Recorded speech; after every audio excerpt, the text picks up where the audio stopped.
Hello everybody, this is Jason with Modeling Pros, and in this video what I want to go over with you is the next step in the working of this 1/48 scale P-40 Warhawk by Trumpeter, and that is the priming and the pre-shading, which you can see I've already done, but I'm just going to talk to you about what that involved. Now, when it came to priming, there are a lot of primers on the market, and I've watched reviews of a number of them. So far, the last 3 models that I've primed, I've used Tamiya's Surface Primer. I picked this up at Hobby Lobby. It's the price tag's gone. I want to say it was about $6 per bottle, and for a 1/48 scale World War II era plane, you're probably going to be able to build maybe 3 planes with it before you're going to run out, just depending on how liberal you are or conservative you are with it. I like it a lot. A lot of the people online recommend Vallejo Surface Primer, and they apply it through their airbrush. I did find a store last week in St. Louis, which is close to where I live, that sells Vallejo Surface Primer. I do think sometime in the near future I'm going to pick up a bottle of that, and I'm going to try it and see if I like it. I do like the idea of being able to do the primer through my airbrush instead of a rattle can. But I've always been happy, so far all the models I've done with the Tamiya Surface Primer I've been very happy with. No complaints. So if you're trying to find a good primer, this is a good primer. I can't fault it in any way. If you're not used to priming your models, I would strongly suggest that you do start priming them. It really does make a big difference. The paints go down so much better on primer than they do on that bare plastic. That bare plastic really just is not the best surface in the world to be applying enamels or acrylic paints to. Anyway, once the priming was done, I did just earlier, just a couple hours ago, the pre-shading. Now, for those of you who aren't familiar with pre-shading, let me explain to you what the concept is.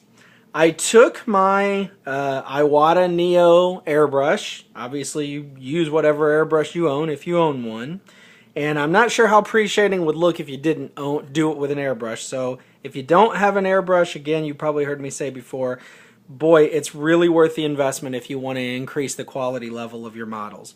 But anyway, I took a mixture of flat black. I was using Tester's enamel, flat black, and some paint thinner, and mixed it together. I think I ended up with probably about a 60% paint thinner, 40% paint mix, which is really not a very good ratio, but I messed up, so what are you going to do? It worked. I got it to work.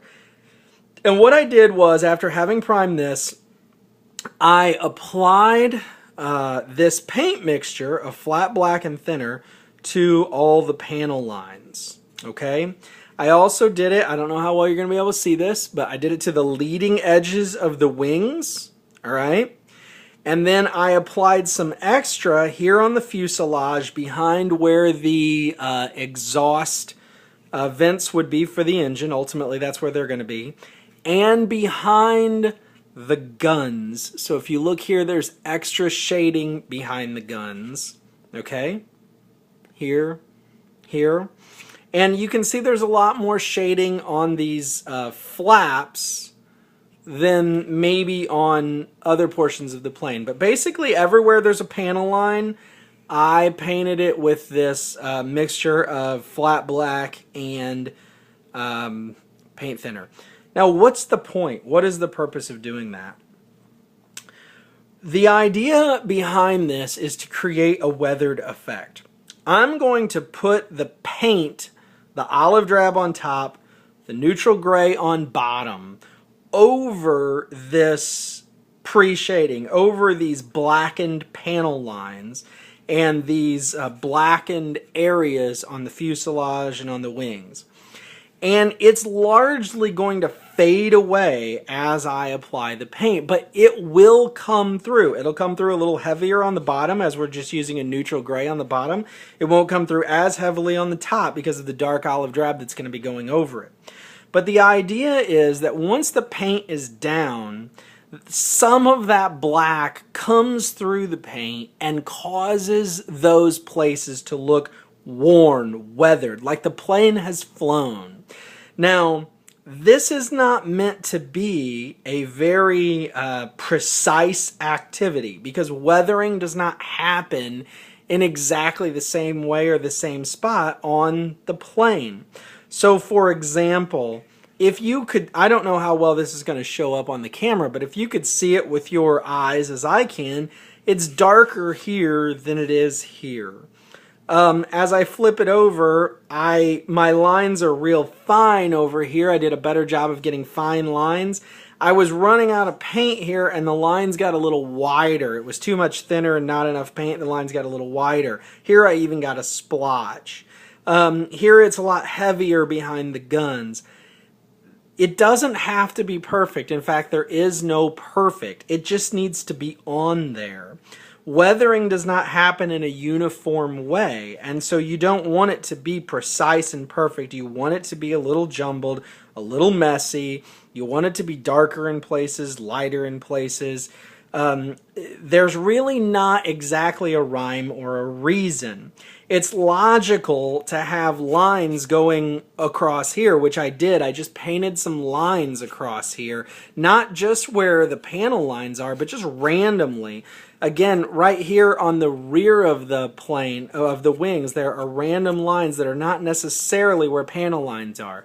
Now, why does the black go where the panel lines are? Because panel lines tend to get darkened as the plane is used, because they collect dirt between the metal aluminum panels or sheet metal panels that make up the body of the plane. Why are you going to get extra lines across the backs of the wings? Or why is it going to be darker across the front of the wings? Because these are having, these portions of the plane are having the wind hit them harder and rub on them and wear on them more.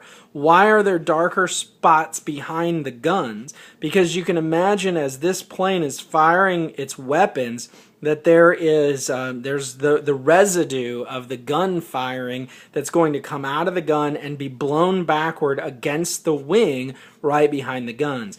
Why would the fuselage be darker right behind the exhaust? Because as the exhaust is coming out of those pipes, which will eventually be on this plane, it's going to leave darkened stains down the side of the fuselage. All that is going to come through to an extent after we apply the paint. Now, I'll also be doing some post-weathering, post-shading on this plane when it's done, which will enhance the weathering effect of the plane in different places and in other ways. But this is just the beginning of the effect that we're trying to accomplish with the weathering. So anyway, again, you really need an airbrush if you really want to take your modeling to that next level, not just for the pre-shading and the weathering like you've seen here, but really for the applying of the whole paint.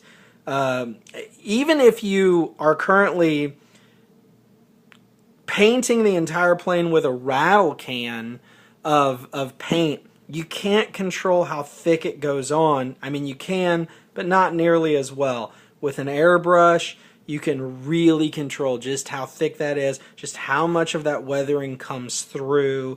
You can darken it down so you can't see it as much, or you can put light coats of paint on the plane so that that weathering really pops. Whatever you want to do, the airbrush gives you the freedom to do that. The whole idea here is to make the plane look real, look like it's been used, look like it's been flown. And this effect helps that. So I hope you guys enjoyed that. I hope that was informational to you, and I'll look forward to the next video after I have probably the next video when you see it.